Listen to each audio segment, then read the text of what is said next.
Hello everyone, welcome back to the channel. तो आज का जो ये वीडियो है वो है हमारा एग्ज़ाम पॉइंट ऑफ व्यू से। बहुत सारे लोगों का क्वेश्चन है कि एग्ज़ाम के फॉर्मेट के बारे में कौन सी बुक प्रेफर करें, या फिर बहुत सारी चीज़ें ऐसी हैं जो सिलेबस के अकॉर्डिंग ये टॉपिक्स हैं वगैरह वगैरह, तो उसके बारे में हम बात करेंगे। अच्छा, फर्स्ट ऑफ ऑल जो भी अदर स्टेट के जो भी देखते हैं वीडियोज़ हमारी, तो हाँ आप देख सकते हो। उनका एक क्वेरी था कि वो हमारी वीडियोस देख सकते हैं। हाँ देख सकते हो, क्योंकि ऑल ओवर जो भी सिलेबस है साइकोलॉजी का वो सिमिलर ही है। आपको वो टॉपिक्स हमारी वीडियोस में मिल जाएंगे, तो आप हमारी वीडियोस को ज़रूर देख सकते हैं। तो चलिए शुरू करते हैं। अगर जैसे बात करते हैं बुक्स की, तो एग्ज़ाम पॉइंट ऑफ व्यू से या जो कॉमनली जो बुक्स यूज़ होती हैं, जो लोग कहते हैं कि हमें साइकोलॉजी का बेस्ट बुक बता दीजिए अकॉर्डिंग टू बीएससी नर्सिंग के सिलेबस के, तो जो बेस्ट बुक अभी या कॉमनली जो मोस्टली यूज़ होती है, जिसमें आप कह सकते हो एक सारी चीज़ एक फॉर्मेट बेसिस पे या सिलेबस के साथ या अकॉर्डिंग टू सिलेबस मिल जाती है, वो आपकी अभी तक की है R Shrivani. Applied psychology for nurses by JP publication है, वो आर श्रीवानी राइटर है। उनकी एक बुक है जो बेस्ट है, बेस्ट मीन्स कॉमनली यूज़ हो रही है। मेजरली उसमें आपको हर एक टॉपिक और फॉर्मेट के अकॉर्डिंग मीन्स एक सीक्वेंस के अकॉर्डिंग, सिलेबस के अकॉर्डिंग सारी चीज़ें इस बुक में आपको मिल जाएंगी। और कह सकते हो आपको अप्रोप्रिएट कंटेंट है बहुत सारी। यहाँ कुछ चीज़ें इसमें ऐसी हैं जो शायद एक दो टॉपिक ऐसे होंगे जो शायद मिस होंगे, वो आपको देखना पड़ेगा। वो बहुत छोटी टॉपिक्स होंगे जो शायद इतना लोग प्रेफर भी नहीं करते हैं, तो लेकिन आपको सारी चीज़ें इस बुक में मिल जाएंगी। अदर देन जो बहुत सारे लोग ऐसे हैं कि हमारे पास टाइम कम है, हमारा एग्ज़ाम का टाइम बहुत अभी पास आ गया है, हमारे पास टाइम नहीं, हमें बस एक रिवीजन के लिए चाहिए या हमें सम अप करना है चीज़ें, तो उसके लिए हम आपको बोलेंगे कि Thakur publication of BSc nursing की आती है अप्लाइड साइकोलॉजी की। ये बुक आप प्रेफर कर सकते हो, क्योंकि इसमें सिलेबस के according topic by topic content दिया हुआ है, जो कि आप कह सकते हो कि सम अप या रिविजन बेसिस पे ये बुक अभी तक के लिए मुझे सही लग रही है। आप ये कर सकते हो।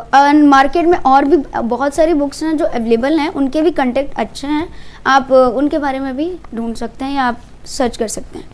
नेक्स्ट हम बात करें सिलेबस की, तो सिलेबस जो भी आपका फर्स्ट सेमेस्टर में बीएससी नर्सिंग का साइकोलॉजी का सिलेबस जो भी है, वो आपको इन बुक्स में मिल जाएगा। आपको जो भी आप बुक प्रेफर करोगे उसके स्टार्टिंग में कंटेंट बेसिस पे मिल जाएगा आपको।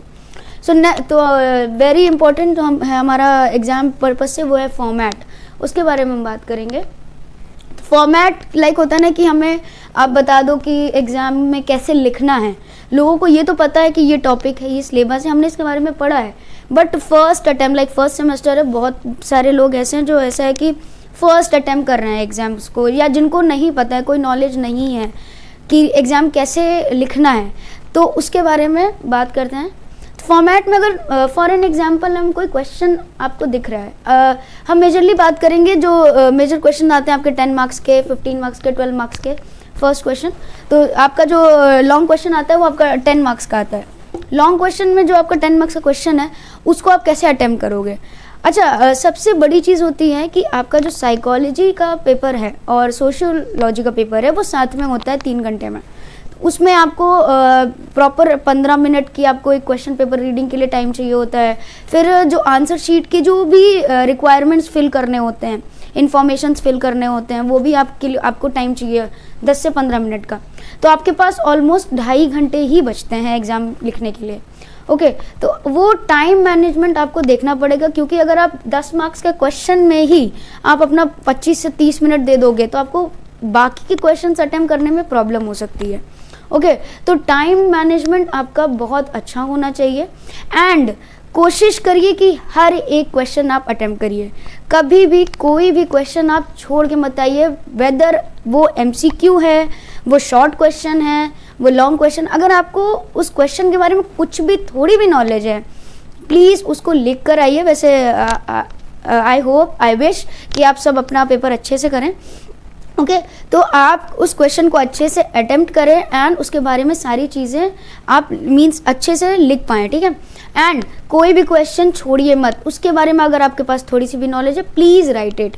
कोई भी क्वेश्चन छोड़ने का मतलब है, अगर अटेम्प्ट कर रहे हो तो वो आपका कहीं ना कहीं 1, 2, 3, 4 जो भी अगर 5 मार्क्स का क्वेश्चन अगर आप जस्ट अटेम्प्ट भी कर रहे हो तो 1 to 1.5 आपके लिए वो है कि आपको मार्क्स उतने शायद मिल जाएंगे। लेकिन छोड़ने का मतलब इट्स ऑल ओवर 0।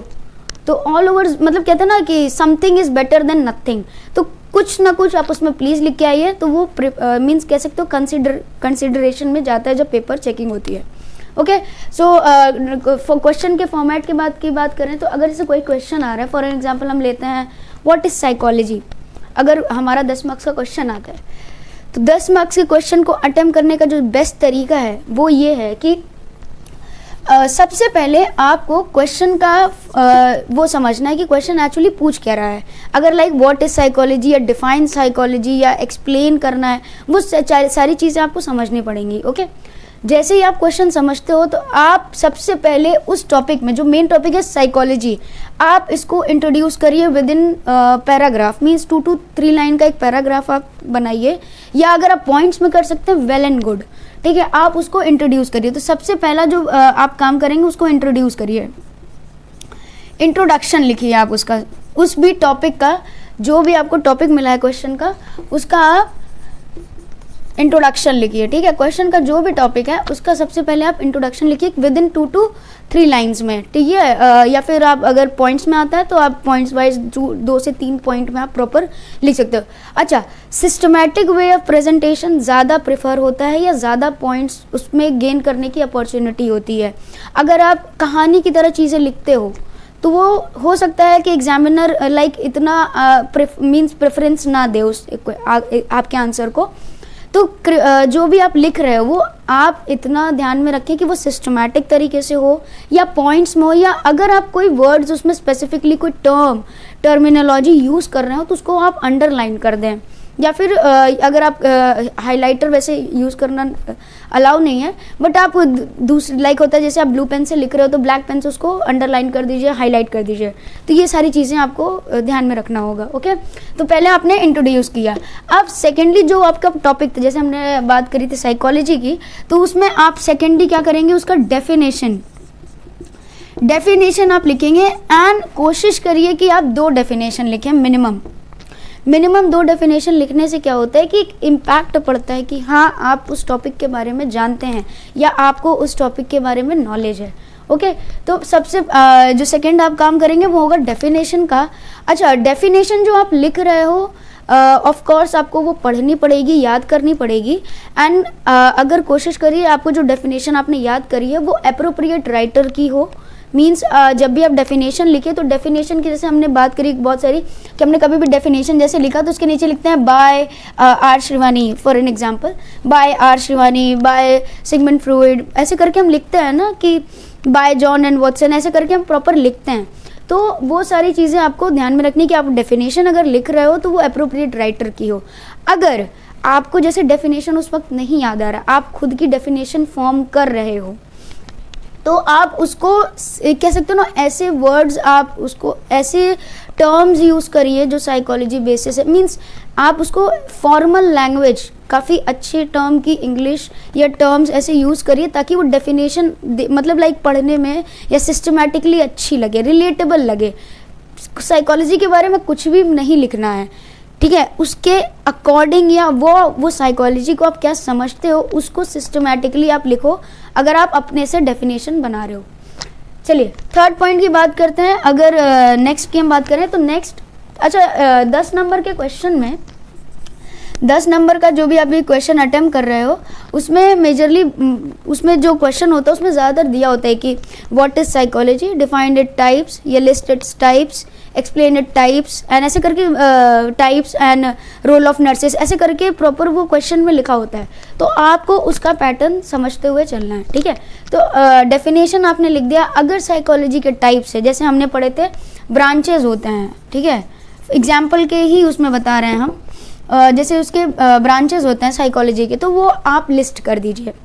सबसे पहले जो आप थर्ड पॉइंट, जैसे आप ब्रांचेस लिस्ट कर रहे हो, अच्छा एक चीज़ ध्यान में रखिए कि जब भी आप कोई चीज़ लिस्ट कर रहे हो या आपके पास टाइप्स है या क्लासिफिकेशन है, कुछ भी ऐसी कोई चीज़ है, तो उसको आप प्रॉपर एक कह सकते हो ना, एक डायग्रामेटिक में एक्सप्लेन करिए। लाइक अगर हम ब्रांचेस की बात करें या टाइप्स की बात करें, जैसे आपने टाइप्स किया तो कुछ लोग होते हैं कि ये टाइप्स लिखा ऐसे करके और ऐसे ऐसे ऐसे करके लिस्ट कर दिया। ऐसे मत करिए, क्योंकि बहुत लोग होता है कि टाइम नहीं होता है या टाइम मैनेजमेंट करना होता है, ऐसा नहीं होता। उतने ही कम टाइम में आप उससे ज़्यादा प्रेजेंटेबल चीज़ कर सकते हो, मीन्स जो अच्छा लगे एग्जामिनर को वो आप टाइप्स ऐसे कर दीजिए। आप ये इजीली कर सकते हो, ठीक है। आप प्रॉपर ऐसे बॉक्स बना दीजिए एंड देन आप ऐसे कर सकते हो। तो ये आपका होगा ना लिस्टिंग का पैटर्न एक कह सकते हो ना अच्छा हो जाएगा। आप लाइक टाइप्स अगर एक्सप्लेन करो तो ऐसे लिस्ट कर दीजिए ऐसे। तो जो आप ये लाइन में लिस्ट कर रहे थे उससे ज़्यादा ये कह सकते हो प्रेजेंटेबल लगता है कॉपी में आपके, ठीक है। तो आप ये सारी और भी तरीके हैं, जैसे आप इस्तेमाल कर सकते हैं फ्लो चार्ट। फ्लो चार्ट में आप क्या कर सकते हैं कि ऊपर आपने टॉपिक लिखा, जो भी टॉपिक था उसके बाद आपने उसको प्रॉपरली फ्लो चार्ट की मदद से एक्सप्लेन कर दिया, ठीक है। तो ये सारी चीज़ें होती हैं। अच्छा, टाइम मैनेजमेंट जैसे आप कर रहे हो, अगर आपके पास लगता है कि आप ये क्वेश्चन अच्छे से अटेम्प्ट कर सकते हो, आपके पास प्रॉपर टाइम है, तो उन टाइप्स के बारे में आप ब्रीफली चीज़ें लिख सकते हैं। अगर आपके पास टाइम नहीं है तो जैसे आपने फ्लो चार्ट बनाया तो उसके नीचे ही आप उसके स्पेसिफिकेशंस इनलिस्ट कर सकते हैं। तो जैसे हमने बात करी कि आप जो भी एक्सप्लेन कर रहे हो, टाइप हो गया, क्लासिफिकेशन हो गया, कुछ भी हो गया, आप जो भी थर्ड नंबर पे आप रख रहे हो, जैसे बहुत सारी चीज़ें होती हैं, टाइप्स हो गया, क्लासिफिकेशन हो गया या फिर डिफरेंस हो गया, क्वेश्चन में आता रहता है। तो वो आप चीज़ें प्रॉपर एक प्रेजेंटेबल मोड जैसे आप फ्लो चार्ट में कर सकते हो। ये आपने ऊपर टॉपिक लिख दिया कि ये टाइप्स का वो हो गया, ये टाइप्स ऑफ ऐसे करके आप लिख सकते हो, फिर इसको एक्सप्लेन कर सकते हो। अच्छा, बहुत लोगों के पास प्रॉपर टाइम होता है, कुछ लोगों के पास टाइम मैनेजमेंट का थोड़ा सा इशू होता है, टाइम मैनेजमेंट नहीं हो पाता है, तो वो क्या करें, जैसे यहाँ पे उन्होंने टाइप्स का लिखा, ये आपका क्या बोलते हैं फर्स्ट हो गया, तो आपने यहाँ पे टाइप लिख दिया उसके बारे में, उसके नाम लिख दिए। अगर टाइम का मैनेजमेंट का इशू हो रहा है तो आप उसकी स्पेसिफिकेशन यहीं पे लिखना शुरू कर दीजिए, पॉइंट वाइज ही आप उस चीज़ को लिख देंगे। तो अगर आपका जो भी टाइम मैनेजमेंट जो भी है वो ईजिली तरीके से हो जाएगा और आपका आंसर भी अप्रोप्रिएट और प्रेजेंटेबल लगेगा। इफ़ अगर आपके पास टाइम ज़्यादा है तो आप इन टॉपिक्स को अलग से फिर पॉइंट्स में या फिर नंबर्स में आप उस चीज़ को एक्सप्लेन कर सकते हो। अच्छा, साइकोलॉजी में जो भी मेजर चीज़ होती है, या कह सकते हो एक जो होता है ना, एक पिक पॉइंट होता है, जो पिक पॉइंट है वो है एग्जाम्पल। कभी भी आप कोई भी क्वेश्चन अटेम्प्ट कर रहे हो या कोई भी कुछ भी आप कोई भी टॉपिक अटेम्प्ट कर रहे हो, उसमें कोशिश करना कि आप एग्जाम्पल ज़रूर दो। बहुत सारे टॉपिक्स ऐसे हैं जो बिना एग्जाम्पल्स के शायद एक्सप्लेन भी नहीं हो सकते, लेकिन जब भी आप अगर इवन आप शॉर्ट क्वेश्चन 2 नंबर के भी क्वेश्चन अटेम्प्ट कर रहे हो, डिफाइन हैलुसिनेशन, डिफाइन इल्यूजन, तो इल्यूजन का एक आप एग्जाम्पल ज़रूर दें। मीन्स एग्जाम्पल पे आपको कह सकते हो ना एक एडवांटेज हो जाता है कि अगर एग्जामिनर जब आपकी कॉपी चेक कर रहा है या आपकी उस आंसर को रीड कर रहा है, अगर उसको शायद वहाँ से कोई कंटेंट की कमी लगे तो वो आपके एग्जाम्पल में मिल जाए। ओके, तो ऑलवेज राइट, ये मस्ट इम्पॉर्टेंट है कि जब भी आप कोई आंसर लिखें तो उसका एक एग्जाम्पल अपनी तरफ से ज़रूर ऐड करें। एंड इवन जब आप बुक पढ़ते हैं तो आपको भी एक एग्जाम्पल ज़रूर उसमें दिख जाएगा हर एक कंटेंट में। ओके, तो थर्ड हमने बात करी टाइप्स, क्लासिफिकेशन, या ऐसा कुछ भी आप उस क्वेश्चन में आपको दिख रहा है तो आपको ऐड करनी है, ठीक है।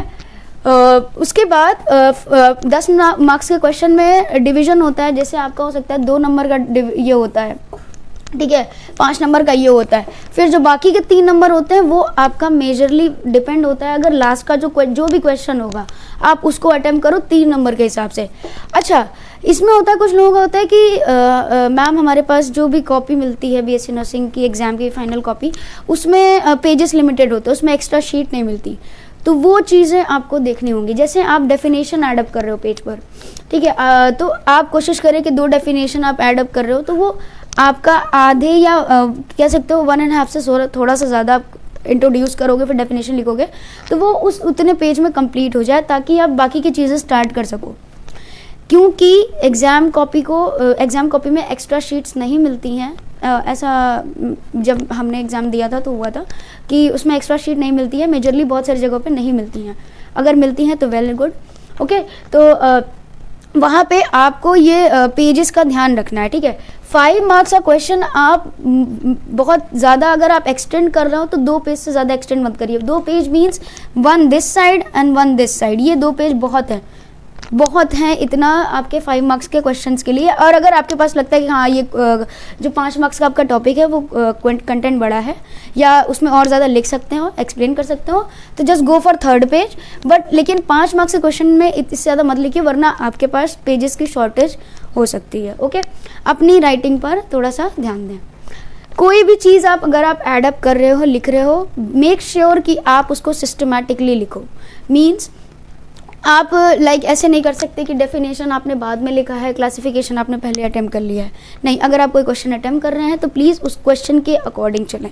ओके, एंड पेजेस का ध्यान रखें। चीज़ें सिस्टमैटिक रहती हैं तो एग्जामिनर के लिए वो बहुत ईज होता है और उसमें आपको अच्छी मीन्स कह सकते हो अपॉर्चुनिटी होती है कि आपको मार्क्स अच्छे मिले। ठीक है, नेक्स्ट हम जो 3rd मार्क्स हम एग्जाम्पल उसमें ज़्यादा मेनली जो क्वेश्चन में आता है 3rd मार्क्स में होता है रोल ऑफ नर्सेस होता है, क्योंकि ये हमारा कह सकते हो बेस है हमारी नर्सिंग के लिए। तो जो रोल ऑफ नर्सेस का जो क्वेश्चन है उसको आपको लिखना है क्वेश्चन के according. Means role of nurses या नर्सेस का जो भी रोल है वो हमारा टॉपिक क्या था, साइकोलॉजी। साइकोलॉजी में क्या रोल है वो लिखना है। नर्सेस के सारे रोल्स नहीं लिखने कि नर्सेस वाइटल साइंस चेक कर रही हैं, नर्सेस पेशेंट केयर दे रही, ये सारी चीज़ें जो भी आपको रोल में लिखनी होती है, या कह सकते हो नर्सिंग इम्प्लीकेशन, आप लोग मेजरली पढ़ते हो नर्सिंग इम्प्लीकेशन, तो नर्सिंग इम्प्लीकेशन जो भी आपको लिखना होता है वो अकॉर्डिंग टू क्या बोलते हो आपका टॉपिक जो होता है उसके अकॉर्डिंग लिखना होता है।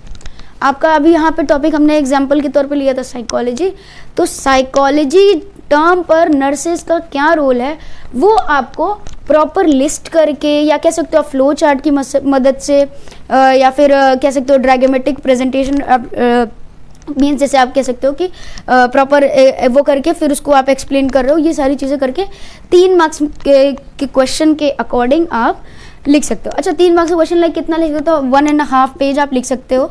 ठीक है, अगर आपके पास ज़्यादा कंटेंट है तो 2 पेजेस का इस्तेमाल कर सकते हो, इससे ज़्यादा कोई नीड नहीं होती है, वो सिर्फ एक्स्ट्रा पेजेस कवर करता है और उसका कोई खास रोल नहीं है। ठीक है, तो ये सारी चीज़ें आपको ध्यान में रखनी है। जब भी आप क्वेश्चन अटेम्प्ट कर रहे हो उसको अच्छे से रीड करिए, वो क्वेश्चन एक्चुअल में कौन से टॉपिक पे बेस्ड है वो आप आइडेंटिफाई करिए। पहले उसका इंट्रोडक्शन आप लिखिए, देन उसके बारे में आप अगर डेफिनेशन आती है तो ठीक है, वरना आप खुद से एक अप्रोप्रिएट सिस्टमैटिक वे में डेफिनेशन, वैसे हर एक टॉपिक का डेफिनेशन ऑफ कोर्स बुक में अवेलेबल है, ठीक है, या फिर ऑनलाइन अवेलेबल है, या फिर हम जो पढ़ाते हैं कंटेंट उसमें हम आपको बताते हैं। ठीक है, उसके बारे में आप लिखिए। देन उसकी टाइप्स, क्लासिफिकेशन या अदर बहुत सारी चीज़ें होती हैं, डिफरेंसेस हो गया, कुछ भी आप जो भी इस टॉपिक के अंडर में आता है, लाइक होता है कि इम्प्लीकेशंस बता दीजिए, या फिर उसके फंक्शंस हो गए। ठीक है, बहुत सारी चीज़ें होती हैं, तो वो सारी चीज़ें आप जो भी इस क्वेश्चन के अकॉर्डिंग पूछा जा रहा है आप वो लिखिए। Then role of nurses. ठीक है, तो ये आपका जो टोटल है आंसर है वो आपका मेजरली 4 to 5 पेजेस में कंप्लीट हो जाएगा। 10 मार्क्स का वो मोर देन इनफ है, वो अप्रोप्रिएट है। 10 मार्क्स का क्वेश्चन इससे ज़्यादा आप नहीं इंक्लूड कर सकते, क्योंकि आपको आगे फिर और भी अदर क्वेश्चंस अटेम्प्ट करने हैं। ठीक है, तो ये बात हो गई हमारे 10 नंबर के क्वेश्चन की। नेक्स्ट आपका जो भी क्वेश्चन आता है वो आता है आपका 5 मार्क्स का, जो कि होता है आपका शॉर्ट टाइप, या कह सकते हो शॉर्ट आंसर क्वेश्चंस जो भी होते हैं। तो 5 मार्क्स के जो भी आपके क्वेश्चन आते हैं सेम वही है, उसमें भी क्वेश्चन के अकॉर्डिंग जाना है आपको। क्वेश्चन में लाइक होता है डिफाइन, लाइक फॉर एग्जांपल क्या बोलते हैं, हमने पढ़ा था ब्रांचेस पढ़ा था, स्कोप पढ़ा था, तो कह सकते हो स्कोप ऑफ साइकोलॉजी, या explain scope of psychology, explain branches of psychology. ठीक है, तो वहाँ पे अब ब्रांचेस हमने 2 टाइप्स के पढ़े थे, एक प्योर होता है, एक अप्लाइड होता है। ठीक है, तो आप क्या करो, पहले फ्लो चार्ट बना लो, उसमें प्योर आप जैसे हमने पढ़ा था लास्ट वीडियो में, उसमें आप प्योर को अलग से एनलिस्ट कर दो, फिर अलग अलग तरीके से उनको एक्सप्लेन कर सकते हो विद एग्जाम्पल। ठीक है, तो 5 मार्क्स का क्वेश्चन जैसे मेजरली बताया, तो आप 3 पेपर जो भी आपका 3 जो पेजेस होते हैं वो मोर देन एनफ है फॉर 5 मार्क्स क्वेश्चन। देन आपका आता है 2 मार्क्स का क्वेश्चन लास्टली उसके बाद। तो 2 मार्क्स के क्वेश्चन में आप 1 and 1.5 बहुत मोर देन इनफ है। अगर आपके पास बहुत ज़्यादा कंटेंट है तो 1.5, otherwise 1 sheet of the means 1 page of the answer sheet is best and enough. आप उसमें सारी चीज़ें एनलिस्ट कर सकते हो। अच्छा, 2 मार्क्स के क्वेश्चन में ज़्यादा कुछ आता नहीं है, जैसे होता है कि एनलिस्ट कर दीजिए, ठीक है, वो टॉपिक आपको देंगे, एनलिस्ट कर दीजिए, लाइक पर्सनालिटी टेस्ट एनलिस्ट कर दीजिए जो हैं, ठीक है। तो आप पर्सनालिटी टेस्ट के जितने भी नेम्स होंगे वो अनलिस्ट कर देंगे, ठीक है। थोड़ी बहुत चीज़ें अगर उसमें ऐड, जैसे आपने लिख दिया पर्सनालिटी टेस्ट, उसके बारे में थोड़ी चीज़ ऐड करते जाइए, थोड़ी थोड़ी चीज़ें नीचे उसके, ठीक है, पॉइंट लगा के आप ऐड कर दीजिए। तो 2 मार्क्स क्वेश्चन ज़्यादा नहीं, तो 1 पेज इज़ इनफ, आप 2 मार्क्स के क्वेश्चन को अटेम्प्ट कर सकते हैं, ओके। जो मेजर थिंग आपको ध्यान में रखनी है जब आप, अच्छा ये जो फॉर्मेट है ये आपके सोशियोलॉजी पर भी उतना ही एप्लीकेबल है। आप सोशियोलॉजी में भी जो सोशियोलॉजी आपका अप्लाइड सोशियोलॉजी है बीएससी नर्सिंग में, उसकी साइकोलॉजी के साथ में ही आपका एग्ज़ाम होगा उसका, तो ये फॉर्मेट सेम सोशियोलॉजी में भी अप्लाई होता है, सेम उसमें भी वही सारे चीज़ें हैं, वही सारे कंटेंट हैं। डेफिनेशन हो गया, इंट्रोडक्शन हो गया, डेफिनेशन हो गया, then types, then differences, functions, जो भी चीज़ें हैं वो आप सेम फॉर्मेट पे सोशियोलॉजी भी अटेम्प्ट कर सकते हैं। ये जो फॉर्मेट है वो आपके दोनों में हेल्पफुल रहेगा, ओके। तो जैसे हमने ये इसके लिए बात करी कि आप इसमें प्रॉपर लिख दीजिए, 1 पेज आपका बहुत है। जो मेजरली हम बात करने जा रहे हैं वो है क्वेश्चन। जैसे क्या होता है, आप जब फॉर एन एग्जांपल आपको आप वो मिल जाएगा क्वेश्चन, एक कह सकते हो एक सैम्पल पेपर या फिर क्वेश्चन पेपर हम आपको अवेलेबल करा देंगे थ्रू लिंक और ऑन टेलीग्राम, ठीक है। तो उसमें आप जब आप नोटिस करोगे या चीज़ें आप या उसको आप सॉल्व करोगे तो आप उसमें देखोगे कि जो पहला क्वेश्चन होता है वो ऐसे होता है, फिर उसमें आपका A B C D ऐसे होगा, फिर सेकंड होगा, लाइक मान लीजिए ये लॉन्ग आंसर है फर्स्ट वाला, ठीक है, फिर सेकंड है शॉर्ट आंसर, फिर थर्ड आपका very short answer, then fourth वाला आपका MCQs है, ठीक है। तो ये ऐसे ABCD करके E तक वॉटेवर जो आपका इनलिस्टिंग होगा। तो अच्छा कुछ बच्चे क्या करते हैं, जैसे उनको क्या होता है कि मुझे B वाला बहुत अच्छे से आ रहा है, ओके, या कह सकते हो मुझे C वाला बहुत अच्छे से आ रहा है तो मैं पहले ये अटेम्प्ट कर देती, ऐसा कुछ लोग करते हैं, ओके। तो ये अच्छी बात है कि आपको जो अच्छे से आ रहा है वो पहले अटेम्प्ट कर रहे हो, बट आप बस इतना ध्यान रखिए कि जब भी आप ये अटेम्प्ट कर रहे हो फर्स्ट आंसर, लाइक अगर आप जो फर्स्ट आंसर अटेम्प्ट कर रहे हो, इसके बारे में हम बात करते हैं एक सेकेंड। अटेम्प्ट करने की बात करें तो जैसे हमारे क्वेश्चन पेपर में आता है कि पहला हमारा जो भी क्वेश्चन है वो फर्स्ट वाला वो हमारा है लॉन्ग आंसर, तो फर्स्ट का A हो गया, फर्स्ट का B हो गया, फर्स्ट का C हो गया, फर्स्ट का D हो गया। अच्छा मेजरली क्या होता है कि बहुत सारे लोग ऐसे अटेम्प्ट करते हैं, लाइक उनको A का B मीन्स फर्स्ट का B बहुत अच्छे से आ रहा है, तो वो क्या करते हैं सबसे पहले इसको अटेम्प्ट करते हैं, फिर उनको बहुत अच्छे से आ रहा है सेकेंड का A, तो वो ऐसे अटेम्प्ट करते हैं। तो आपको ये इसमें नहीं करना है, ओके। इफ़ अगर आपको बहुत अच्छे से आ भी रहा है, क्वेश्चन पेपर अटेम्प्ट करने का जो बेस्ट तरीका है वो ये है कि अगर आप फर्स्ट क्वेश्चन अटेम्प्ट कर रहे हो, मीन्स जो आपका फर्स्ट वाला है उसको आप प्रॉपर हेडिंग के उसमें लिखिए कि ये लॉन्ग आंसर आप अटेम्प्ट कर रहे हैं। देन यहाँ पे आप जो भी आपका सेकंड लाइन होता है सबसे टॉप में तो आप ये लिखोगे कि आप फर्स्ट अटेम्प्ट कर रहे हो लॉन्ग आंसर, फिर आप यहाँ पे लिखिए कि आप फर्स्ट का A अटेम्प्ट कर रहे हो, फर्स्ट का B अटेम्प्ट कर रहे हो या फर्स्ट का C अटेम्प्ट कर रहे हो, वो आपको प्रॉपर यहाँ पे लिखना पड़ेगा। लाइक अगर हम यहाँ पे फर्स्ट का B अटेम्प्ट कर रहे हैं तो हम यहाँ लिखेंगे फर्स्ट का B, आपका जैसे क्वेश्चन था हेलुसिनेशन, डिफाइन हेलुसिनेशन, तो फर्स्ट का B हेलुसिनेशन टॉपिक है आपका, ठीक है, वहाँ पे लिख रहे हो, फिर आंसर आप अब शुरू करिए इसके बारे में, ठीक है, ऐसे आप करिए। लेकिन जो आप फर्स्ट क्वेश्चन स्टार्ट किए हो उसको कंप्लीट ज़रूर करिए। वैसे तो ये सारी उनके लिए है, जैसे लाइक होता है ना जिनको ये पहले आ रहा है, ये वाला अच्छे से आ रहा है तो वो ऐसे अटेम्प्ट करते हैं, मैं उनके लिए बता रही हूँ। लेकिन आप ऐसा कोशिश करिए या आप 99% to 100% यही करिए कि आप अगर पहला क्वेश्चन अटेम्प्ट करो तो उसको फ्लो में करो, सीक्वेंस में करने से बहुत अच्छा एक आंसर शीट का जो इम्पैक्ट होता है ना बहुत अच्छा होता है। वो एग्जामिनर उससे मीन्स कह सकते हो ना, होता है क्वेश्चन पेपर रखा, आंसर शीट रखा, ये क्वेश्चन पेपर ये आंसर ये है, क्वेश्चन ये है, आंसर ये है, क्वेश्चन ये है, आंसर ये है, तो वो ईज होता है चेक करने के लिए। तो उसमें क्या होता है ना कि आपको पॉइंट्स गेन करने में बहुत मदद मिलती है, ठीक है। तो ये सारी चीज़ें आपको दिमाग में रखनी है कि अगर आप पहला क्वेश्चन अटेम्प्ट करो तो सीक्वेंस में करते चले जाइए, फिर आप सेकंड अटेम्प्ट कर रहे हैं देन आप उसको सीक्वेंस में करते चले जाइए, ये बेस्ट वे होता है। अगर आप ऐसे कुछ कर रहे हो कि लाइक आपको ये अच्छे से आ रहा है लाइक बी अच्छे से आ रहा है, तो आप थोड़ा सा स्पेस छोड़ दीजिए, थोड़ा सा आप अपने अकॉर्डिंग कि हाँ इतना लिख देंगे, थोड़ा सा स्पेस छोड़िए, देन उसको अटेम्प्ट करिए, फिर आप इस पर वापस आइए, इसको कंप्लीट करिए। अच्छा, जो जैसे आप लोग स्पेस छोड़ते हैं, ये जैसे आप पॉइंट हमने बताया कि स्पेस छोड़ देते हैं आप लोग, तो वो आपको नहीं करना है। लाइक अगर आपने स्पेस छोड़ा है तो वहाँ पे ज़रूर कुछ लिखिए, ब्लैंक पेज कभी मत छोड़िए। आप क्या होता है कि आप लिखते चले गए, आपने ये ए छोड़ दिया कि अभी मैं बाद में लिखूंगी, ठीक है, फिर आप बी सी डी, फिर आप थर्ड पे पहुंच गए, फिर एमसीक्यू कर लिया, टाइम खत्म हो गया और वो ब्लैंक पेज रह गया। अगर टाइम मैनेजमेंट हो रहा है, आपको पता है कि आप एंड में इसको लिख लोगे, तभी ब्लैंक पेज छोड़िए, क्योंकि ब्लैंक पेज एग्जामिनर जब कॉपी चेक करते हैं तो वो इम्पैक्ट करता है। ब्लैंक पेज डिनोट करता है कि आप शायद यहाँ पे भूल गए हैं या शायद आपको इसके बारे में नॉलेज नहीं है। तो इसीलिए आप मीन्स इतना दिमाग में रखिए, इतना पॉइंट में रखिए कि ब्लैंक पेज अगर आपने छोड़ा है तो उसको फिल करना है, अदरवाइज आप मत छोड़िए। आप उसके बारे में थोड़ा सा कुछ भी लिखिए, तब आगे बढ़िए एंड आप बी अटेम्प्ट करिए, आपने जो भी लिखा है उसको अच्छे से एक्सप्लेन करिए, ठीक है। ब्लैंक पेज आप तभी करिएगा जब आपको फुल कॉन्फिडेंस है कि आपका टाइम मैनेजमेंट हो जाएगा और आप उसको अटेम्प्ट करेंगे, otherwise don't do it, okay. So best way है कि आप जब सीक्वेंस से चलेंगे, सीक्वेंस बेस्ट होता है आपको पॉइंट्स गेन करने में। जैसे ही आप सीक्वेंस से चलते जाएंगे आपका पॉइंट्स गेन होता रहेगा, ओके। तो इसमें नेक्स्ट फॉर्मेट, क्वेश्चन पेपर के फॉर्मेट के बारे में बात होगी कि हमें जब भी क्वेश्चन अटेम्प्ट करना है, समरी के टाइप पे बता रहे हैं, तो सबसे पहले अगर आप फर्स्ट अटेम्प्ट कर रहे हो उसको टॉपिक हेडिंग पे लिखना है, ठीक है। आपके साइकोलॉजी और सोशियोलॉजी के लिए 2 आंसर शीट मिलेंगी, एक ही में नहीं होगा, इस चीज़ को आप नोट कर लीजिए। तो साइकोलॉजी में आप अगर अटेम्प्ट करें, अच्छा हाँ, जब आप ये ध्यान में रखिएगा कि जब भी आपको सोशियो साइको की आंसर शीट मिले तो आप सोशियो का आंसर साइको में मत लिखिए।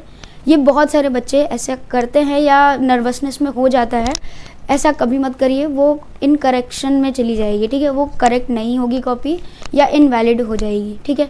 तो आप इतना भी नर्वस अगर आप हो, कुछ भी हो, तो इतना कॉन्शियस आप रखना कि सोशियो का पेपर आप सोशियो के आंसर शीट में ही अटेम्प्ट करें एंड साइकोलॉजी का पेपर आप साइकोलॉजी की आंसर शीट में ही अटेम्प्ट करें, ओके। फ्रंट पेज से ही स्टार्ट करना है आपको, उसमें आपको एक्स्ट्रा लाइक होता है ना, जैसे हम कॉपी में पहला पन्ना छोड़ देते हैं, तो वो आपको नहीं करना है, आपको फ्रंट पेज से ही स्टार्ट करना है, क्योंकि मेजरली ज़्यादातर एक्स्ट्रा शीट नहीं मिलती है, ओके।